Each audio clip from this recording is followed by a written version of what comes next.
Today is October 8th, 2023. My name is Sophia Govea, and I'm here today with Miss Yifan Jiang on behalf of the Houston Asian American Archive at Rice University. Um, so to get into our questions, can we start with when and where you were born? I was born in Tian Jin, China, and in 1994. And can you describe your childhood neighborhood or the area you grew up in? Mm, it was close to a river. It's in the city of Tianjin, and I guess what kind of neighborhood it is. It's your regular neighborhood, nothing in particular. I was born on the campus of the local university, Nanda, and yeah, from a family of engineers, essentially. Regular, normal neighborhood. Were there any kids around that you played with, or were you close with the neighborhood community at all?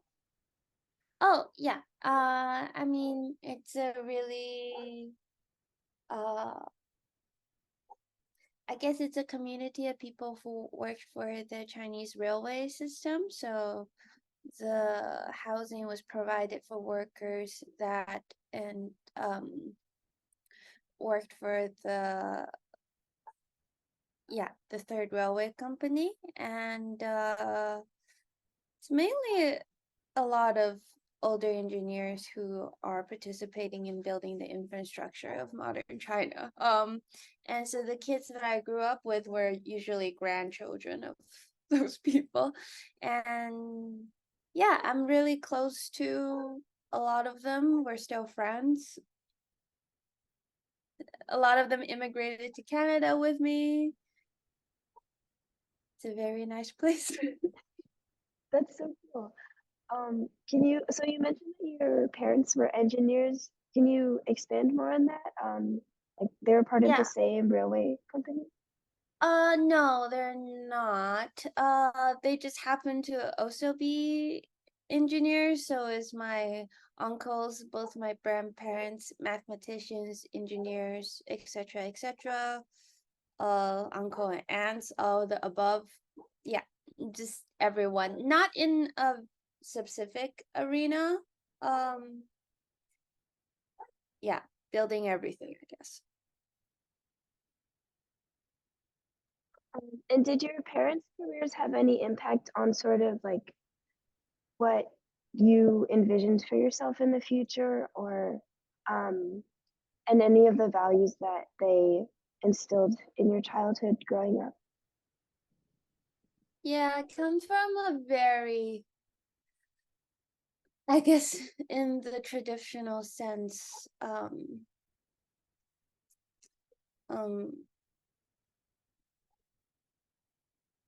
family that really valued education. My grandparents were professors, so I was born on campus.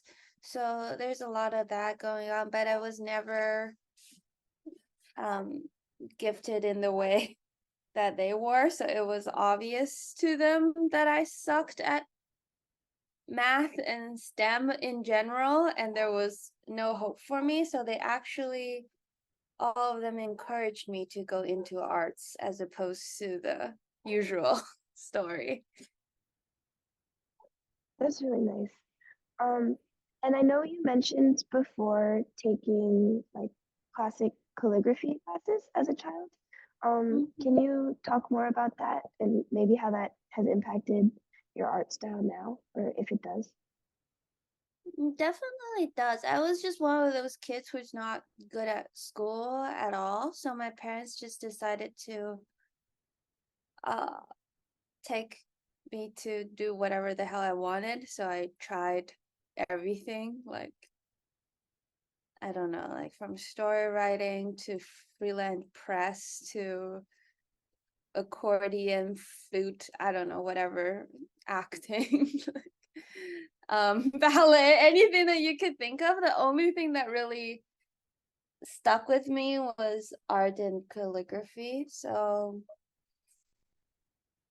yeah, that was the only thing I was good at. Everything else was not good. So it came, um, yeah, it became a career afterwards. I actually wanted to be a scientist more than anything. I just don't have the brains for it. Was there like a specific field of science you were interested in, or just generally a scientist? Oh, I wanted to do biology. 'Cause I had a, yeah, I think the world is a very uh enchanted place, and there's so many things that I don't know about. I would like to be the one figuring it out, but I just wasn't built for it. Yeah, I feel that. I also wanted to be like or I guess a marine biologist when I was younger, but Oh my science. God, yeah, exactly. I grew up in Vancouver and Tian Jin, which is like both by the sea. So I'm very much a fish oriented, ocean oriented person. Yeah, I wanted to study like underwater ecosystems or something like that. Yeah, me too. What do you study actually? I study linguistics and Asian studies now. I Oh, Yeah, that's fun too. I love I figured linguistics. me too. I really enjoy it, but I also figured out pretty early on that math and science were not my friends. Right. My mother told me if you were gonna be a biologist, you have to do organic chemistry. You can't even balance the equations, so forget it. I mean, it's true, but it was hard at the time. Yeah, I bet. Yeah. So did you enjoy growing up close to the sea? Like, was that a big part of your childhood memories? Yeah, totally. We've gone to the sea every summer or the mountains, I guess. I don't know. My parents are kind of, even though they're engineers, they're that generation of hippies. I guess that's why they encouraged me to go into arts anyways, because they didn't care too much about making money. Because I guess their parents were sort of okay, so they just cared about me growing up healthy and surviving. So they just didn't put that much pressure on me academically. That's really nice. And I think you mentioned that you're an only child. Yeah, I Um, was born in the generation of only child, so all my friends were only children. That's why we're really close. okay, I see. Mhm. Can you talk more about your family? Like, did you grow up close to your grandparents or any uncles, like, or Yeah, aunts or things like that? yeah, I grew up very close to all of them, and my cousins, my uncles, and yeah, parents, grandparents. We all grew up around the same neighborhood. Again, people are all engineers, but they value the arts. I think it's because they're all STEM people that they appreciated the arts more because they couldn't do it. Whereas I looked up to all of them because I couldn't do what they do. So I naturally wanted to be a scientist, but wasn't capable. Do you have any favorite like childhood memory or just anything that's really memorable that you'd want to share?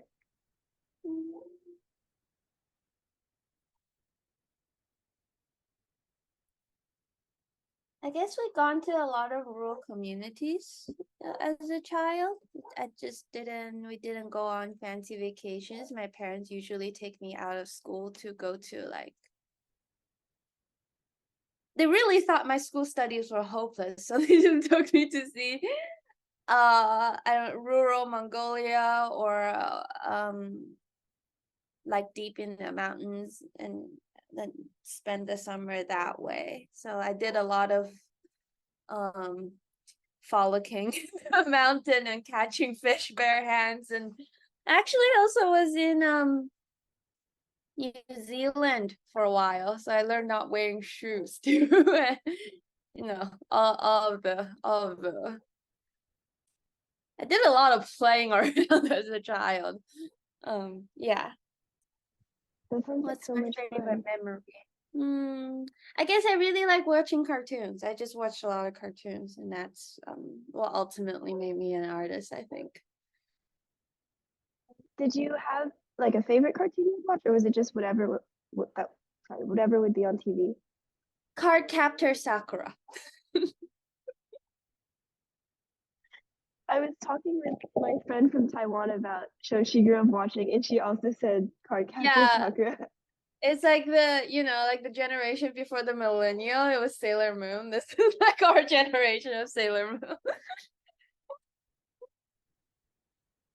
And since you mentioned kind of going on so many different trips, um, which sounds beautiful, did being in nature so much impact any part of your work today or um, your perspective on the world as a kid? I guess I grew up like an immigrant in every way. Before the age of 10, I changed something like, I don't know, 7, 8 schools. And I guess I just see many different kind of lifestyles and different values of success and how to live. Like if you're in rural Mongolia, economic success means nothing to you. Colonialism also means nothing to you. All those things. So it made everything very relative, but it also made um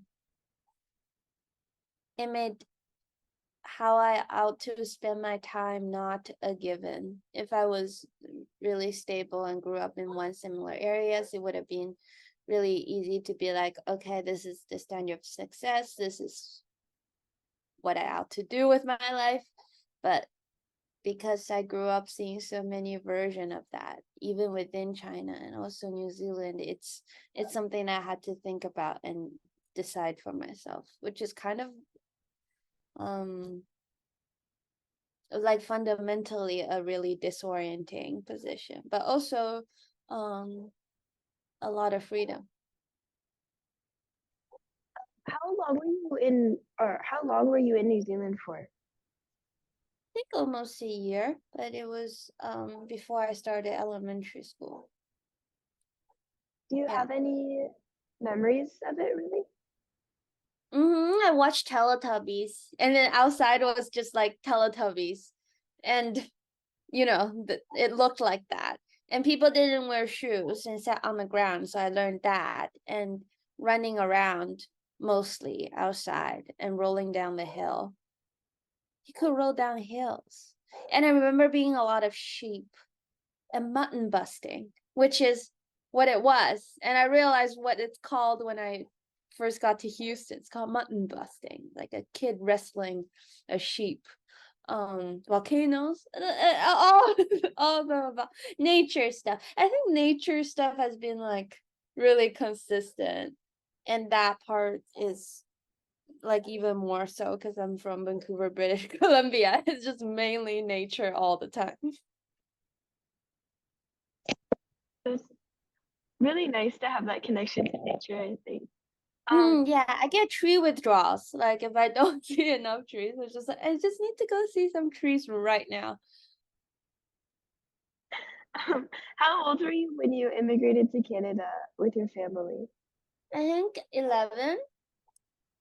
Yeah. And how come your family decided to move?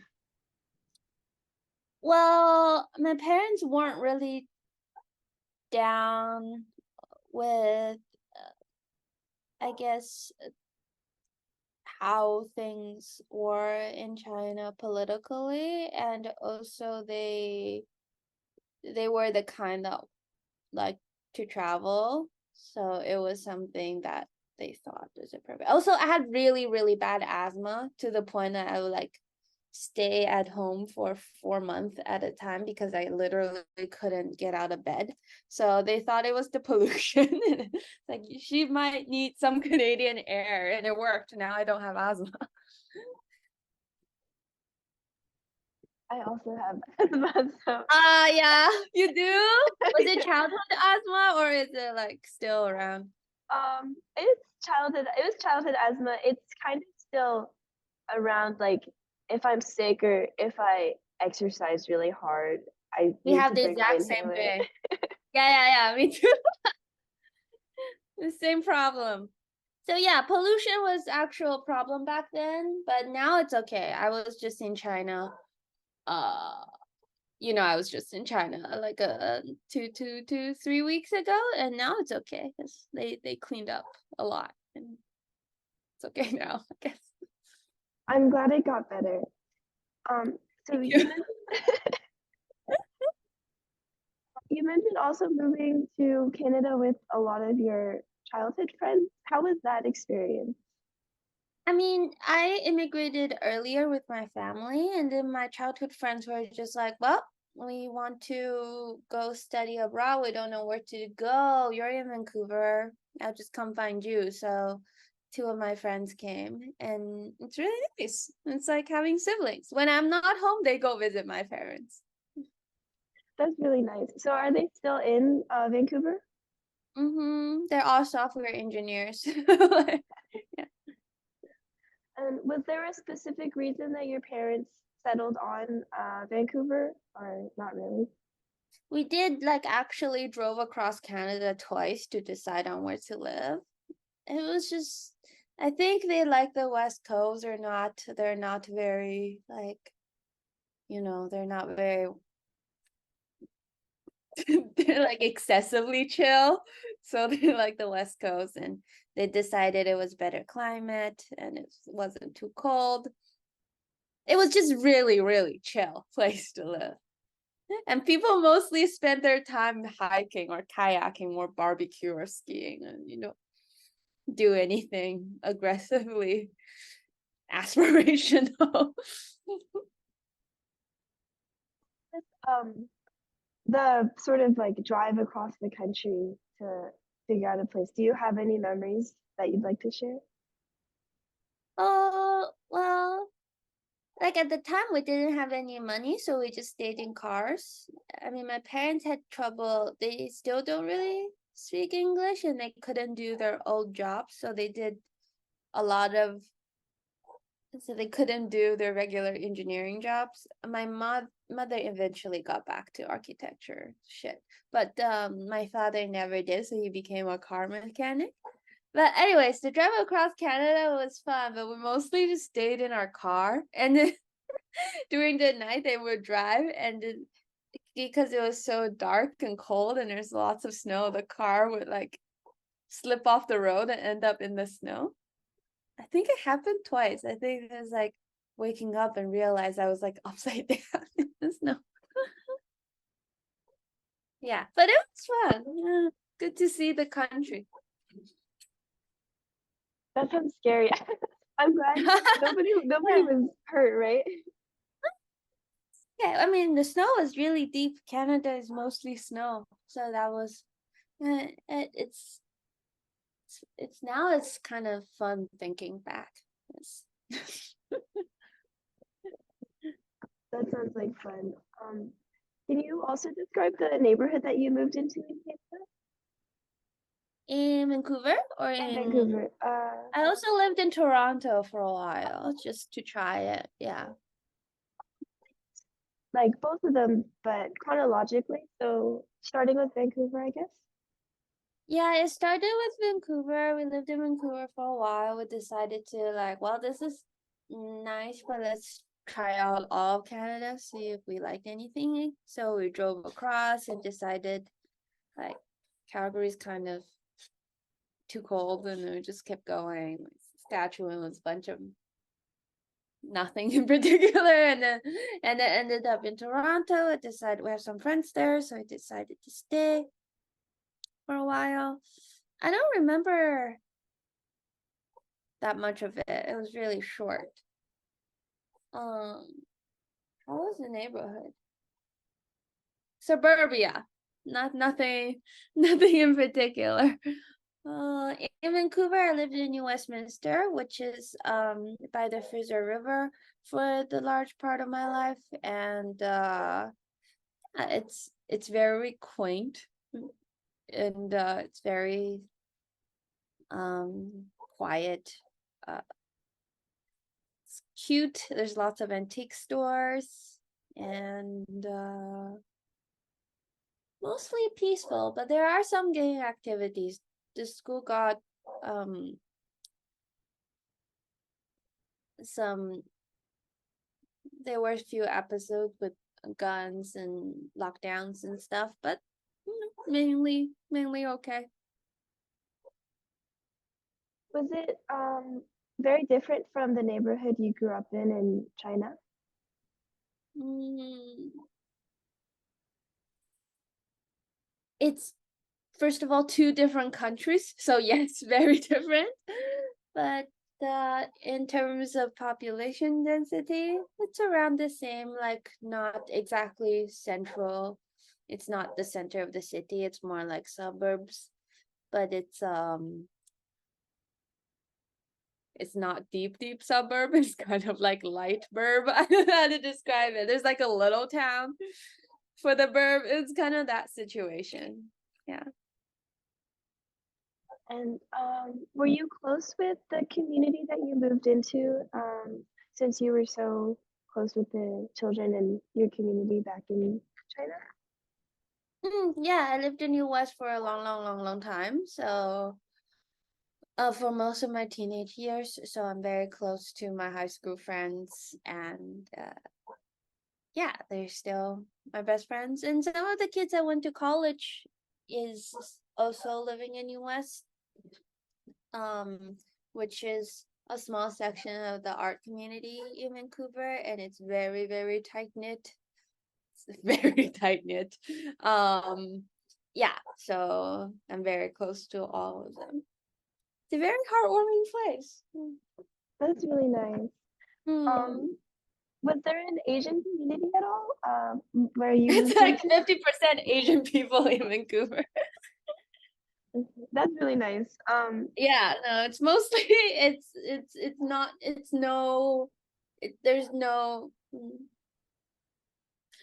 I don't know. When I first moved to New York, it was just people ask me questions like, "How is it like being a minority in North America?" And I couldn't answer them. I know where they're coming from, but I couldn't answer them sincerely because where I come from, I'm in no way a minority. So I guess that kind of relates to the next question I wanted to ask, which was it difficult at all to adjust to the move to like Canada? Did you learn English in China before you came, or was there sort of an adjustment when you got there? I didn't know any English before I moved. And when I moved over, the teachers were on strike. So I didn't go to school for 6 months. I think I wasn't sure if it was 6 months, like a few months. And so I just stayed home and watched SpongeBob and I learned English. We didn't have enough money to afford the internet, so there was just cable TV. So I just watched SpongeBob all day and then yeah. So SpongeBob was like the primary way that you learned English before you started school? Yeah, absolutely. My That's really mother tongue is SpongeBob. And it was like SpongeBob and art theory. There's nothing in between. My vocabulary is just that. so, you continued art then, like when you moved to Canada as a kid? So my parents decided, even though they were really poor, they still wanted to me to take art classes. I didn't even register. I liked it because I always done it. It was just a thing that I did always, so it didn't register to me that it was a decision or it was I liked it. I just did always. Yeah, so they still put me to art classes when I was in Canada. And I took art classes in high school. It was like the most natural thing to do. It wasn't really a decision.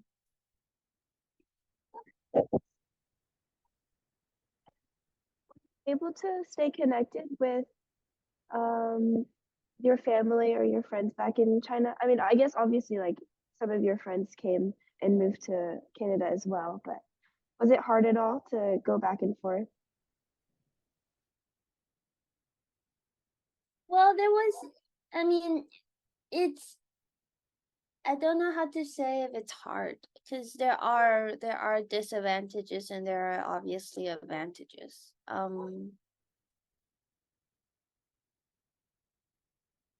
There are like I don't really feel like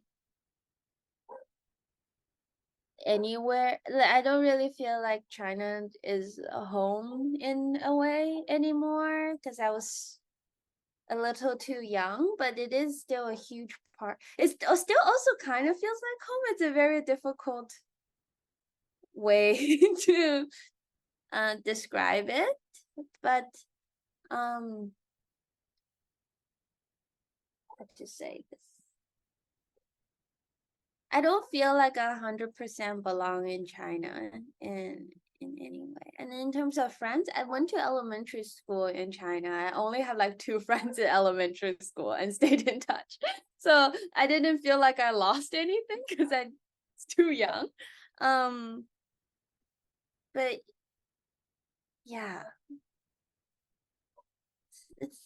it's it's it will be easy for me to say yes, it was hard, but that wouldn't describe the situation correctly because I obviously gained a lot from not being there. For example, I suck at school. If I stayed and go through the national exam and went through the Chinese educational system, I will have a much worse outcome. I know that for a fact. So I don't know what's better and what I lost. Life happened, and this is what happened. That makes sense. Um, Mhm. um, sorry, maybe. And before you moved to the US, did you have any, or sorry, not the US, but Canada, were there any expectations that you had um, about moving there? And then if you did, how did they line up sort of with like what you actually experienced? I thought it would be more white people, but no, it was just more Cantonese people. That's all. It's not the difference. What else?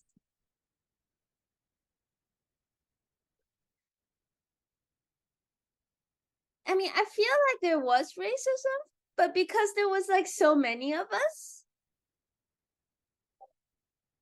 it's hard to take it. It's hard to like really have it get you in any way.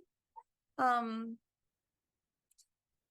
like kids will point out you're different, but there are like so many of us that looks different. It's like we all look different. There's so many Indian kids, like I don't know, half of the population is Indian, Chinese, Korean, Japanese. Mm, there's a native, and there's no set majority, so it's hard to say what the exact pressure is. That's that sounds really nice that you moved into such a diverse community.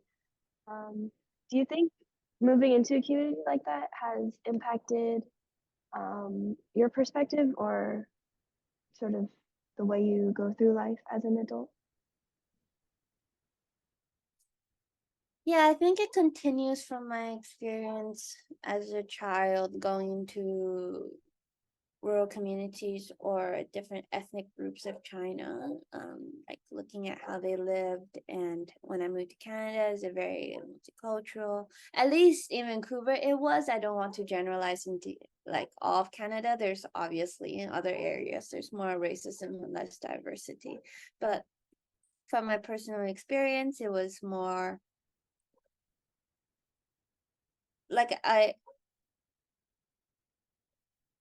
understood people come from very different life experience, and the way they see me would depend on how they lived. So the mosquitoes. There was a mosquito. Get them all. Is there mosquitoes in Korea? Yeah. Oh, that must be so annoying. Sorry, I didn't mean to interrupt. Oh no, I was just like, oh, that must be so annoying. No, what was I saying? Yeah, I think it did. It did. It did. It's easier for me to I guess empathize or see what their fears are. I mean, when I was living in New Mexico, there were people outwardly racist towards me because I was like the only Asian person there. And like one moment they might want to pull a gun on me because I'm like buying too many avocados with the helmet and biking. It's like obviously a liberal person.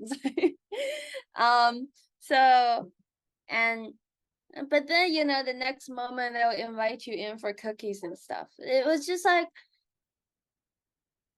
I'm a stranger to them and a source of unknown, and it's easier for me to imagine how I seem to them. And yeah, in a way I don't really blame them. It's like, what the hell is that? Why is she on my lawn? Thanks for sharing. And I know you mentioned also that your first job was working at a McDonald's. Mm-hmm. Can you go more into that experience?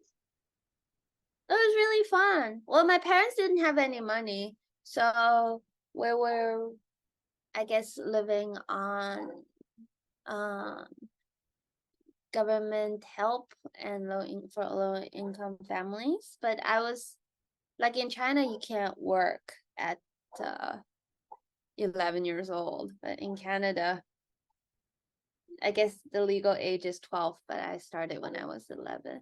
I was like, oh, I could just go make money if my parents don't feel like it. And then I did. So, and it was really fun. I get to participate in the economy and make really, really tall ice creams, make fries. It's like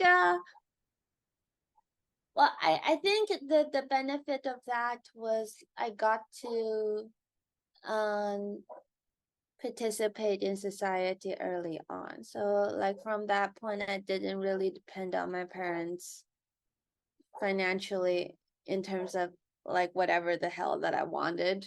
I didn't need to feel like, oh, because my family's poor, I can't buy what my friends have. I could just go work. That would just solve the problem. Did you get your job pretty soon after you first moved to Vancouver? I guess yeah, pretty soon. Wait, I wasn't sure. No, it's probably not 11. How old was I? Sorry, 13. Not 13. I don't remember actually. Don't quote me on that. I actually don't remember. It was just right a little bit above the legal age for very little money. But then I didn't want anything expensive anyways. So it was just a fun thing to do. And then I realized the more you change jobs, um the higher your rate will be. So I just changed a lot of jobs. By the time I got to like college, I worked for Louis Vuitton and it was actually substantial money. But it's just something that I did to figure out how to survive, I guess. Memorable stories about customers or like work shifts or anything like that? Mm, I mean, I was never good at the job.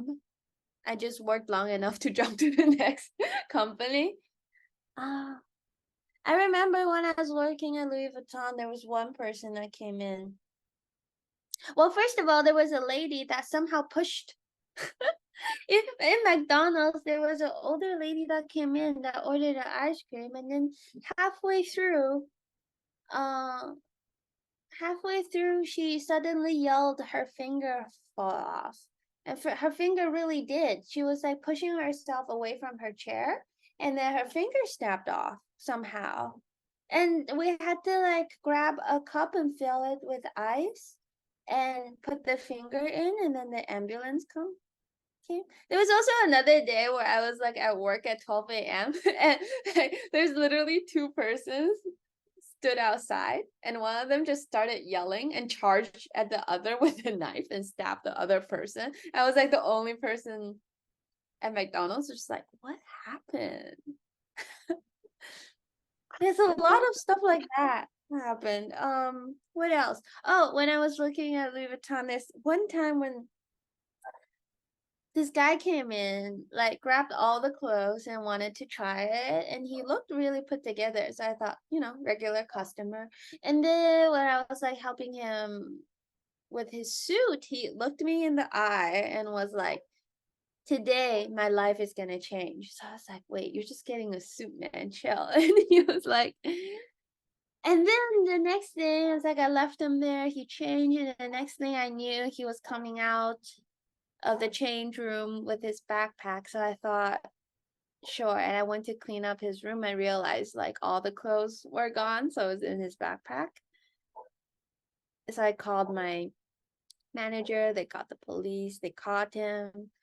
So I realized what he meant after was like, this is the day where I'm gonna be on the other side of law. Like he never did anything like this before. So I was like, oh, this is the first day of being a criminal. Incredible. It is a life decision. You do have to cross it. All those stories sound so interesting. That's scary, like the finger falling off. Yeah, I couldn't understand. I guess the human body isn't that sturdy. But I think like they told me later they managed to reattach it. Because you took the Coke cup and you get a bunch of ice and put the finger in. Because she held the finger and into the hospital. I'm glad it worked out. Me too. Yeah.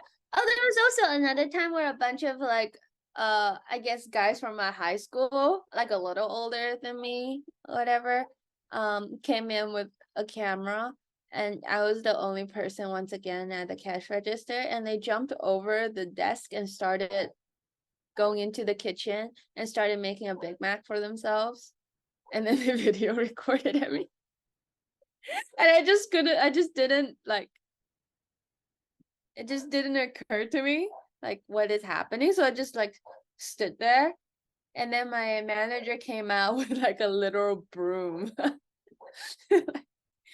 Get them to go out. Yeah, definitely sounds like a lot of interesting stories that you get from working at McDonald's. Yeah, McDonald's was a colorful place. Was it ever hard to balance working and then also going to school since you still had to? Not really. I was never really good at school, so I just didn't like schoolwork in Canada is really light. I knew nothing about studying until I got to Columbia. It's just like, wow, people really do go to the library. And I guess that kind of segues into the next section I wanted to talk about, which was education. So I know you said you didn't really like school that much, but can you give a brief overview of like your educational journey, beginning with your childhood? So I went to elementary school in China, and then I moved to Vancouver, and I changed a few schools there, and then went to school in Toronto, came back, went to school in Vancouver. So like there's a lot of changing schools before middle school happened, and for middle school I just stayed in US and studied there. After that, I went to Emily Carr in Vancouver and stayed there for 5 years because I had so much fun in school. Art school was really, really nice. It was on Granville Island. Just hanging out with friends, drinking beer.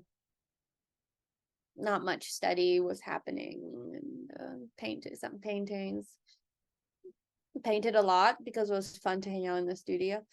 And then I went to Glasgow, Scotland for half a year on exchange, and then backpacked in Europe for a bit, and came back to Emily Carr, finished my degree.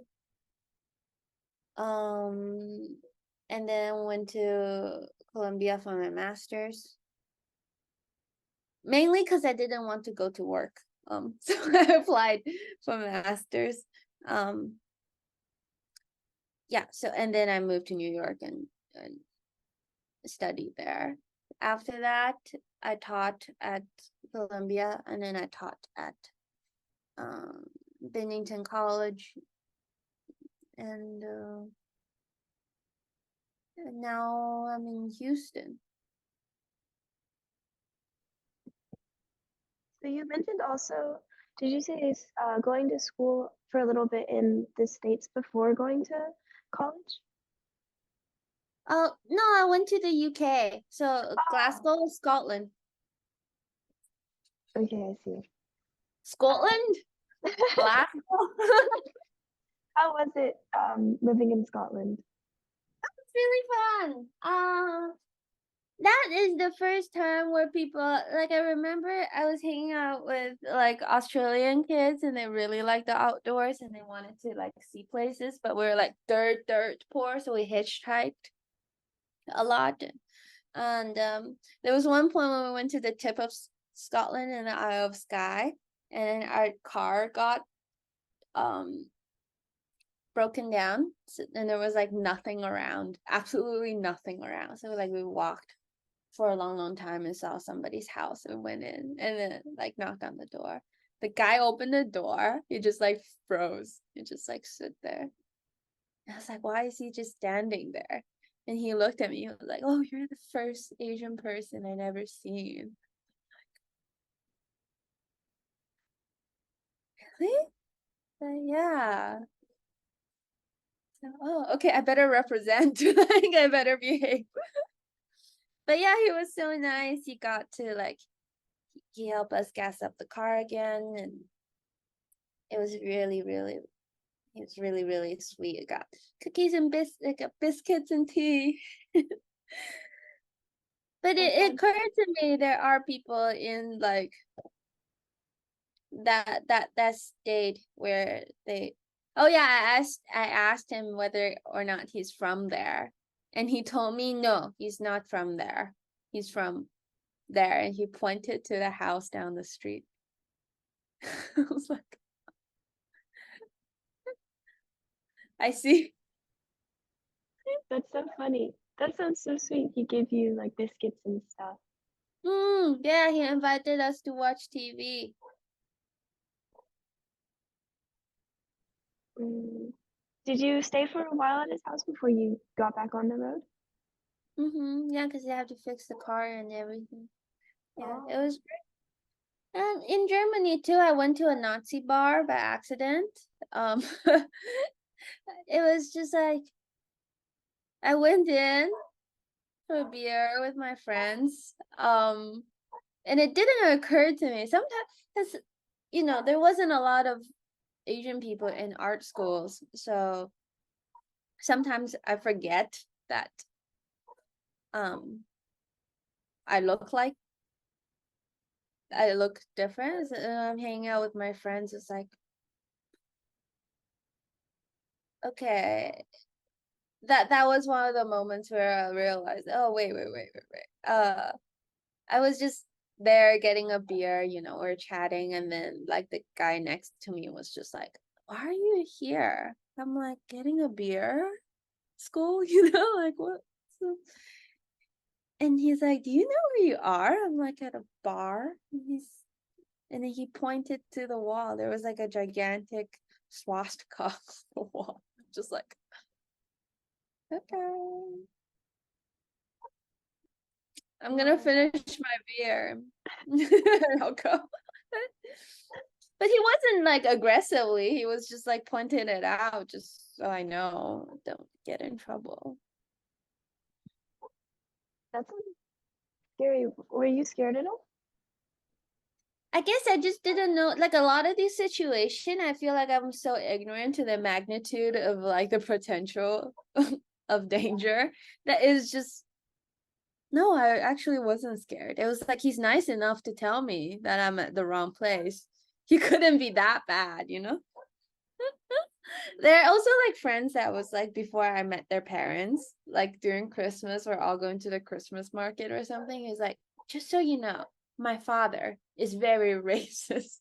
So don't get offended when you see him. I was like, okay, thank you for warning me. It's just they come from a very, very different generation. It's literally a different world. So you can't change how they think in 1 second. And you mentioned that your art school, like there weren't as many Asian people attending. Was that difficult to adjust to, since you grew up in a community where like there was a really big Asian population? Oh, it was just my department. The design, like I'm in the fine arts department, I'm in painting department, which is mostly not as much Asian people. I will still say there's like a good 30% Asian. Was it the design department downstairs is like fully Asian. That's industrial design is just mostly Asian people. So yeah, no, it wasn't difficult. Like anywhere in Vancouver is a lot of Asian people.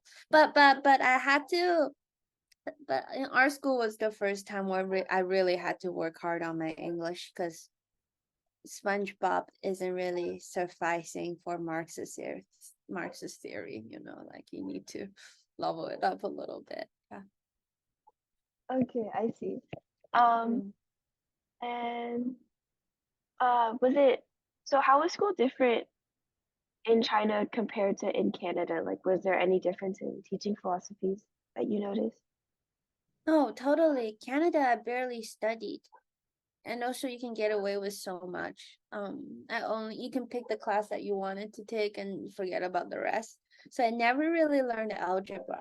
Like I don't know how to do it, which now I'm kind of sad about. It's kind of useful to be honest. Uh, in China, everyone took the same test. Everyone had the same way of. Everyone did the same thing. And I frankly sucked at school. Like I really, really sucked at school in China. It just wasn't the way that I can learn. Yeah, it's very different. In Canada, it doesn't matter if you suck at school that much. In China, if you suck at school, you're kind of a loser through and through.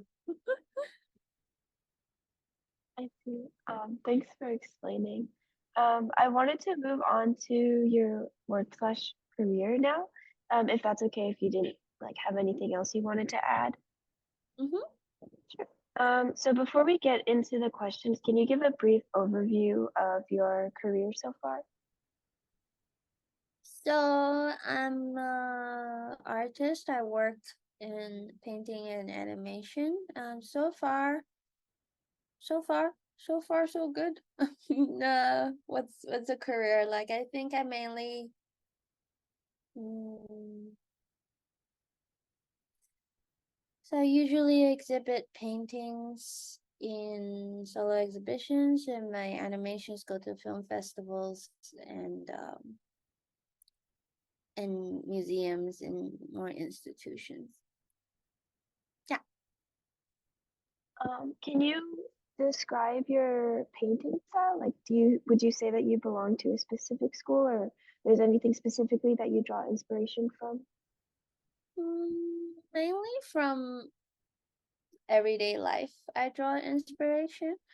So a lot of my experience of moving around like growing up in diaspora and also just like within China involved a lot of moving around, and I move still till this day on average once a year, a different state, sometimes less than that. So it's natural for me to draw from my environment because it's always new and exciting for me. And nature, obviously, different landscape is very nice to see. And I draw also a lot from other disciplines. So philosophy of science, natural philosophy, and all of the sciences and literature. So in particular, magical realism, Latin American literature, and Chinese literature also. Painting style, somewhere between impressionism and surrealism, like, I guess. But I utilize multiple technologies, so 3D rendering for model building, or AI, or generative coding, and etc., etc., etc. Were you trained in any specific style going to college or not really? Before going to college, I was trained in China, so it was mainly influenced by the Russian Academy School because the history of Marxism and the association between the two countries. So, like, in retrospect, I realized it's like Russian social realism, but I realized that afterwards. And calligraphy, so Chinese ink paintings. And in Emily Carr, I was brought up by generations of woman abstract painters. So Elizabeth McIntosh, Linda McKenzie, and Ben Reeves is like very trained in that way of like abstract formalism and yeah, pure painting. It's a mix of all the things. Okay. And you mentioned also that questions of philosophy or philosophy of science, you draw a lot of inspiration from that. So, are there certain questions that you keep going back to or that you're looking to answer in any of your works?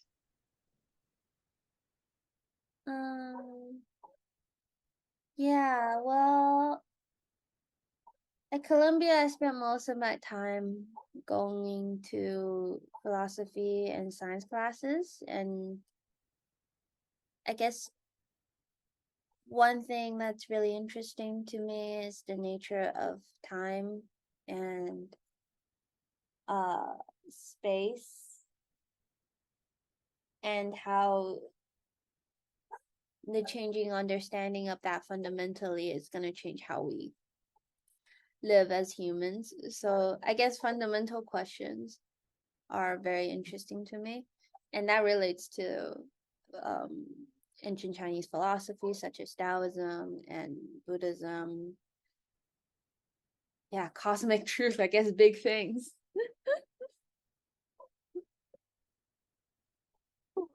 And I know that you're also like a multimedia artist. So, um, can you go into why you sort of started venturing into animation or like 3D rendering and things like that? And um, why, like, what you think it contributes to the explorations that you try and do through your paintings?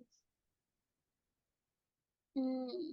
Well, I was trained as a painter, very much so, but I was always interested in philosophy. I was also always interested in um figuring out how things work. I guess like I never gave up on my scientist dreams.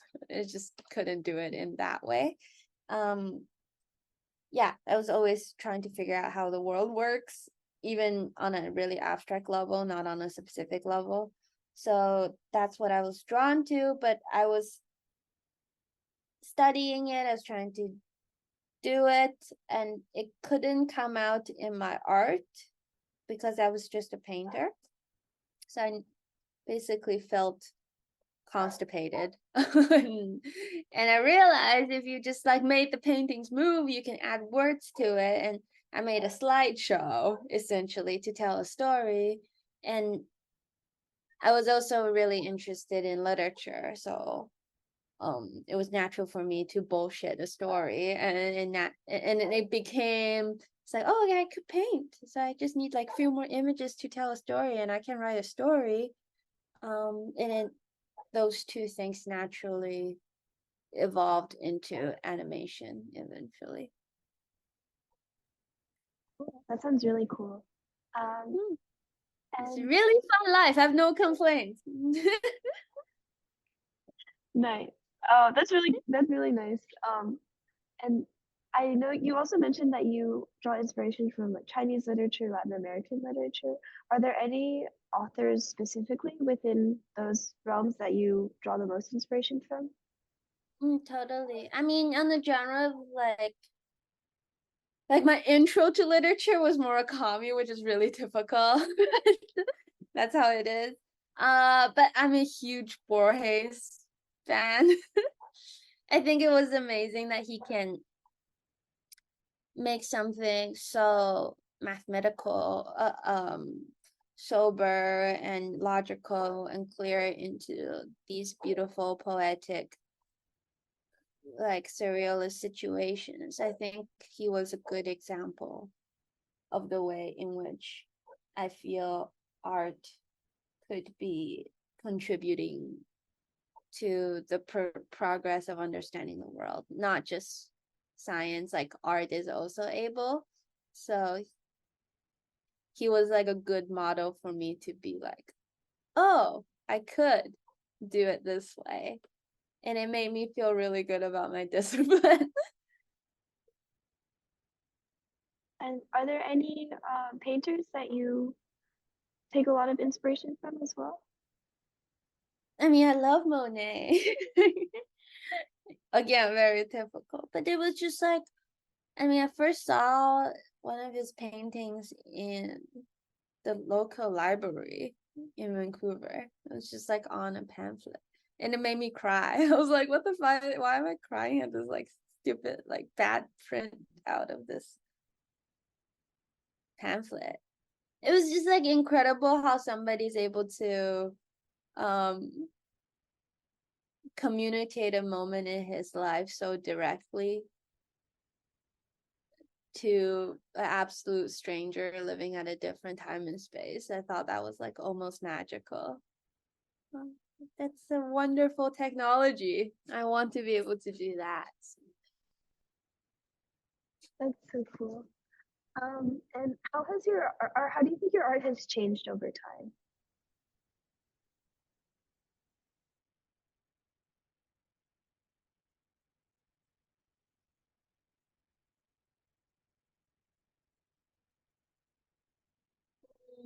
I think now I feel like there are things that I wanted. Before, I feel like there are things that I wanted to make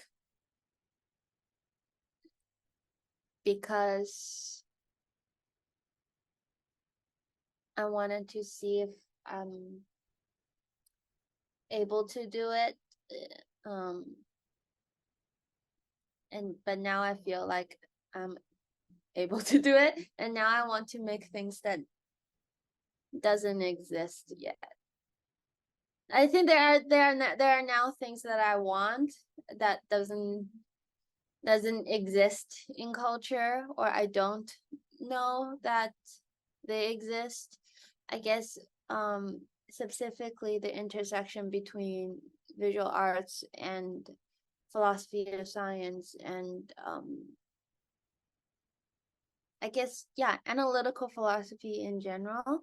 I would love for those things to exist, but they don't. So I feel now motivated to fill that void.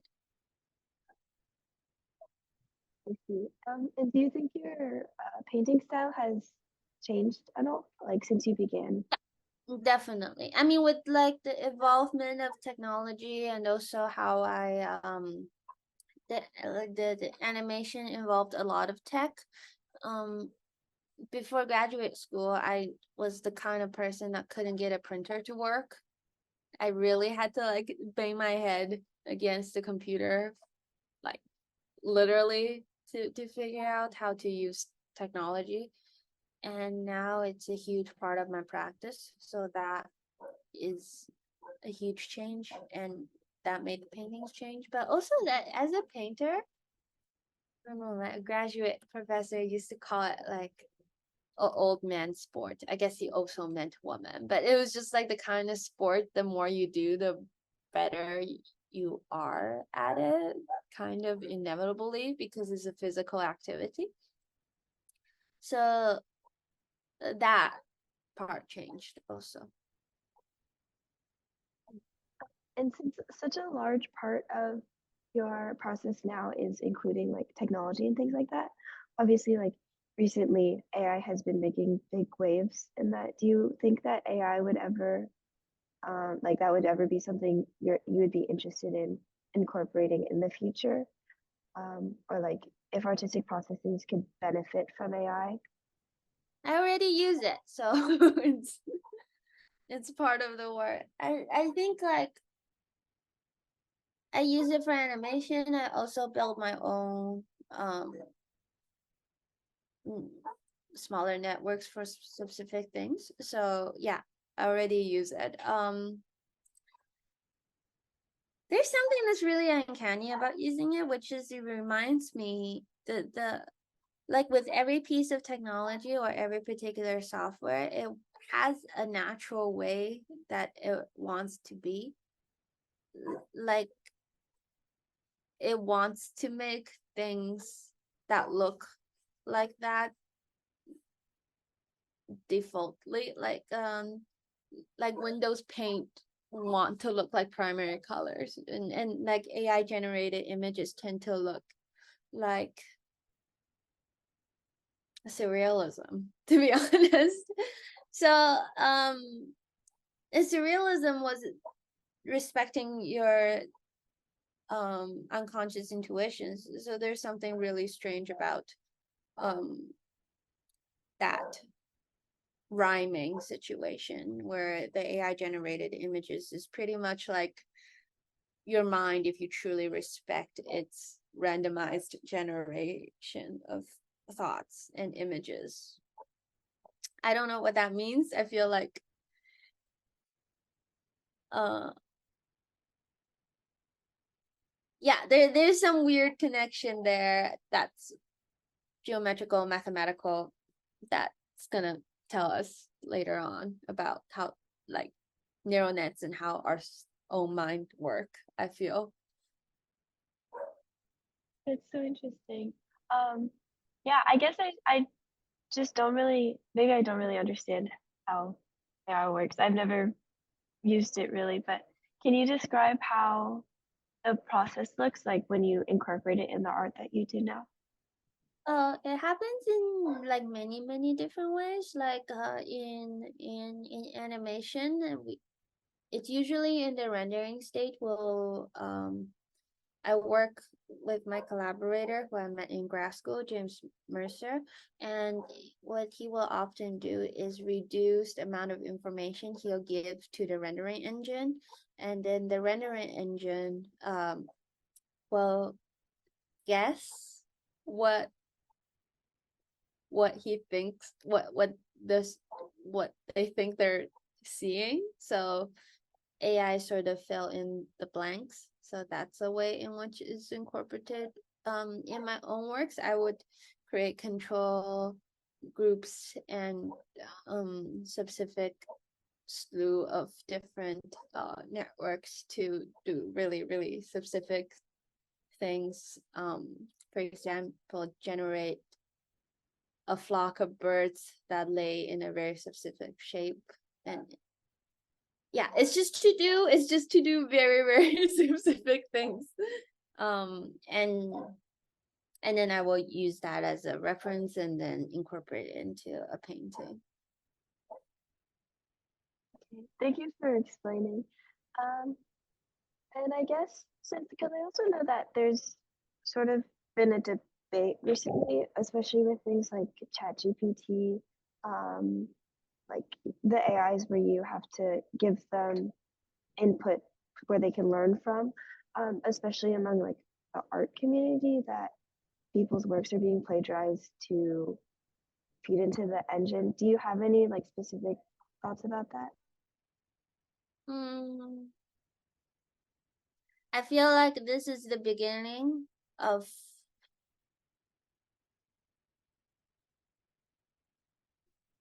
a gigantic shift in the creative economy. There is a sense where once the technology exists, I don't think there's anything you can do to stop the system from exploiting that or taking advantage of that. I think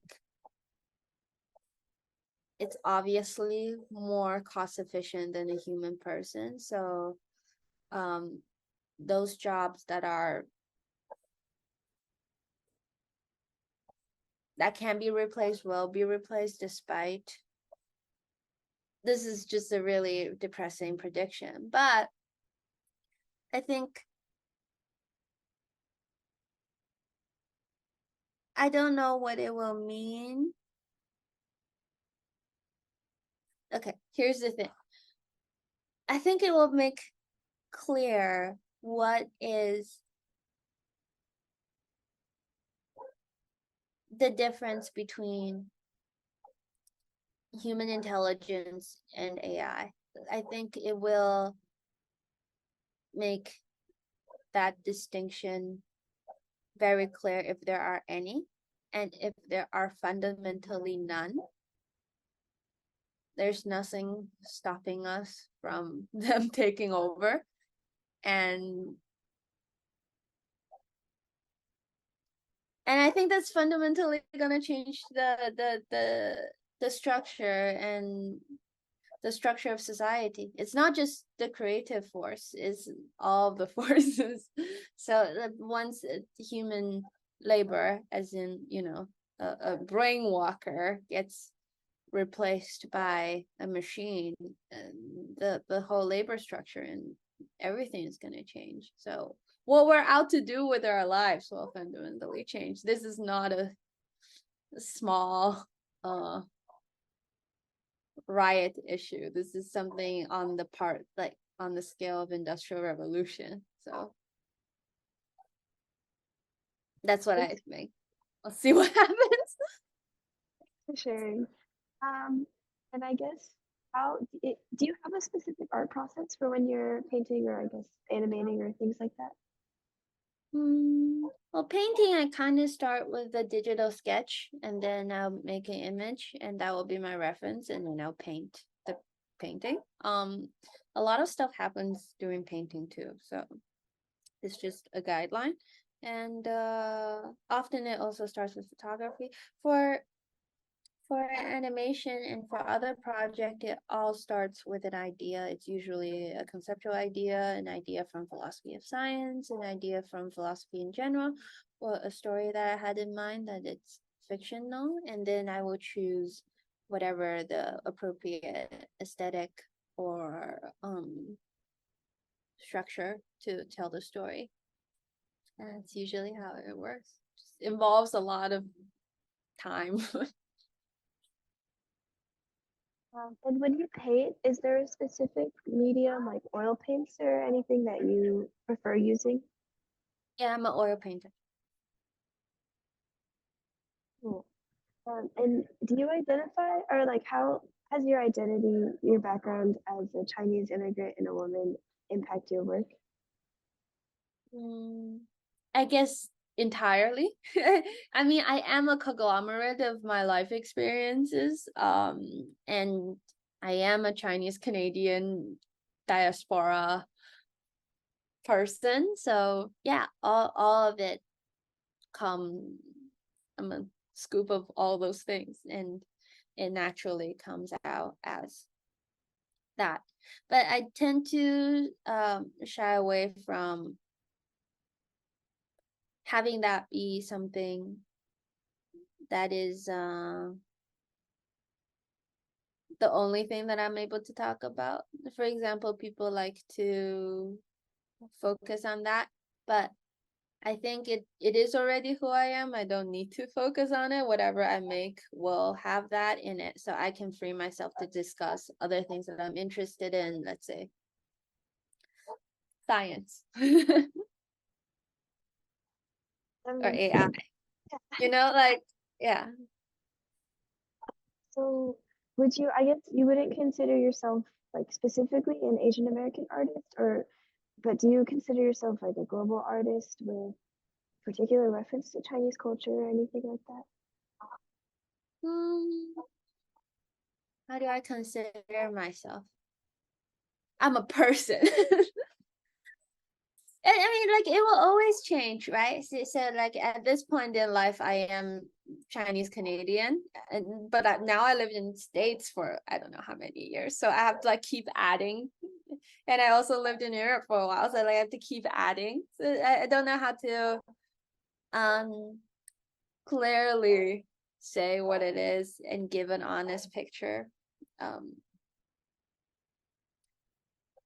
without reducing it to something that is uh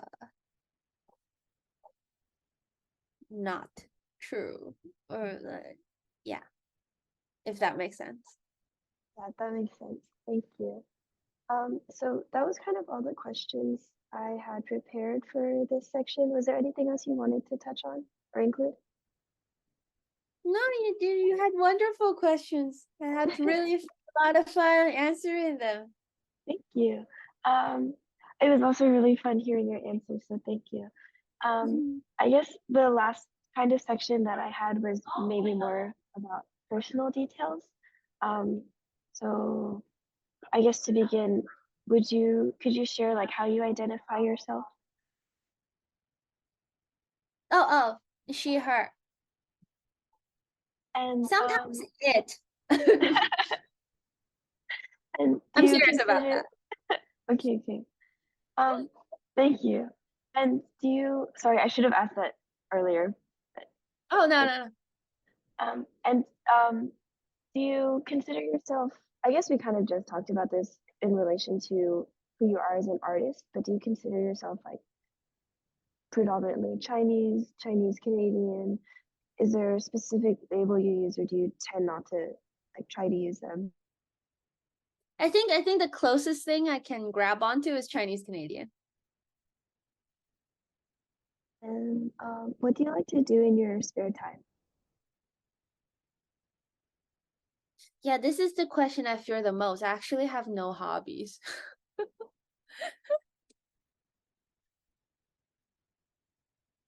I go dancing? I don't know. Yeah. I mostly work. Do you Work is watch my hobby. do you watch like TV or read at all? I mean, like that's kind of work too. It's Oh, I see. research. If that counts as a hobby, then yes, I watch, I watch a shit ton of cartoons. Is there a specific cartoon that you really like or a recent favorite? Ah, I don't have a recent favorite. Recent anime kind of sucks. What's it? Evangelion. Ghost in the Shell. And um, my friend was recommending it to me, and I have it on my list, but I haven't watched it yet. I watched I'll the start. TV series. Okay. Deep philosophical. Very nice. Okay, awesome. Mhm. I would Um, recommend. where do you, I guess next, where do you feel the most at peace or at home? I guess it could also be an action too, like not a location. We're at home. I guess of now, because I just been to China, so I don't feel like I need to go eat Chinese food right now because I just ate a lot of it. So right now I want to go to like a Canadian forest and breathe some trees. As a specific location, Vancouver Island. I don't know. Yeah, I don't know. I don't know. I don't have a specific location. It's hard. It's hard if you're. Damn, yeah, it's hard if you're like an immigrant through and through. It's like, where is home? Is really a hard question. Okay, thanks. Um, is there a food that reminds you the most of your childhood or like a favorite food at all? Egg and tomato stir fry. Do you have any like memories associated with that, or is it just sort of like a favorite from your childhood? My grandpa used to make it a lot, but it's just very, very, very basic, like home cooked Chinese food. Also, a sashimi salad is like my staple in growing up in Vancouver. Do you enjoy cooking at all, or not really? I like it because I'm Chinese. But I'm not good at it in Chinese standard, which is high. And do you have any goals for yourself in the future? Goals.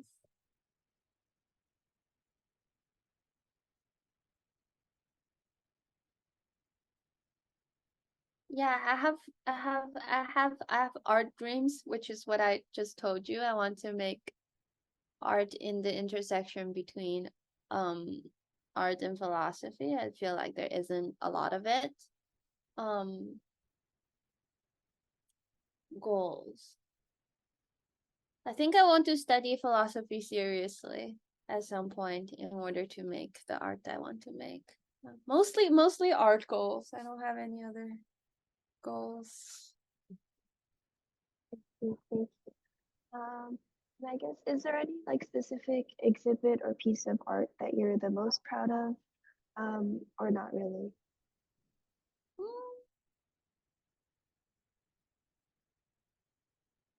I think I'm most proud of my animations, but some painting I'm really proud of too. No, it's hard to. It's like it's asking me to pick my favorite child. They're gonna hear it. Okay. Thank you. Um, if you could go back in time, are there any lessons that you've learned sort of throughout your adult life that you'd like to share with your younger self?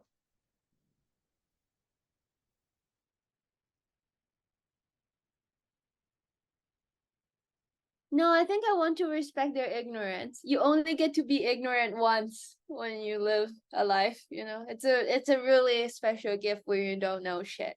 Like you can't unlearn anything. And since such a big part of your life so far has been sort of moving around different places, and you've been to a lot of very diverse cities like Vancouver, New York, Houston, I guess, um, and you've like, have you observed anything about the differences in the Asian or Asian American communities, and I guess specifically Chinese communities, since that most pertains to you, that are different amongst these cities? Hmm. Yeah, I feel like in Vancouver there's I mean because there's such a large population of Chinese people, you don't it's it's a citywide community situation. Um Ah, it's less segregated in Vancouver. In Houston, I feel like every ethnic group has their own neighborhood and the same. Oh, I guess in New York too, but it's like separate by streets. Like, you know, Chinatown's like 2 streets and you walk a little bit, it's all Italian, and then you walk a little bit. Um, but in Vancouver, it's very much like more together. Of course, there's different sections with more Chinese people, but it seems more permeable.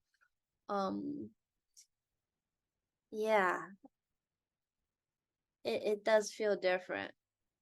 Um, in a lot of ways. Okay, the most shocking thing I learned when I was in LA was I have friends in LA. I grew up in LA, Korean town, that they are so insulated in their community that there's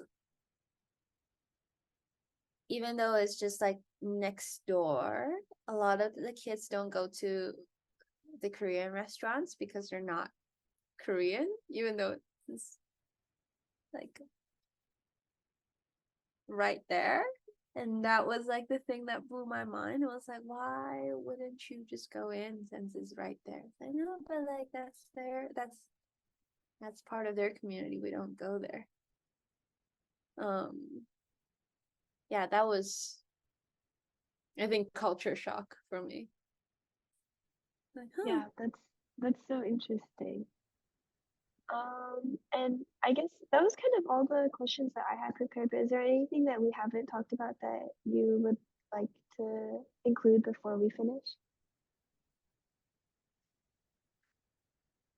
no, you've been so thorough. I feel like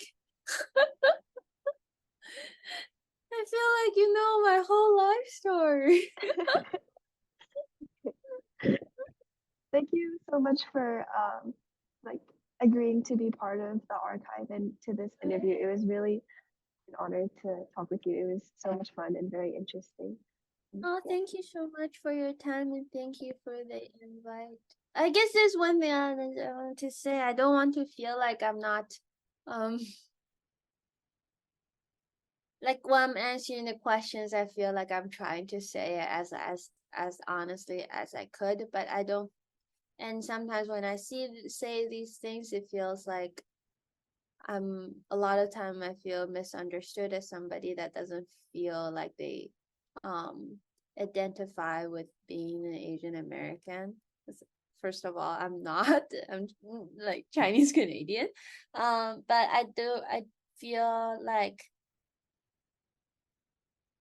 I want to be honest and specific in a way that is true to what I experienced, but that is not in disagreement with aligning with what people are fighting for, what people are asking for here. Yeah, which is equality, which is visibility and stuff like basic human needs and all of the above. Thank you. Thank you Thank so you. much. Thank you. I hope you get to have a good night and you get some rest. It's probably really late there. It's actually the morning just started, so it's 9:30 right now. Oh my God, how come it looks so dark there? It's there's like the rest of a room behind me. This isn't actually outside. There's just blinds. Oh, okay. Well, good morning. Hope you have a very nice day.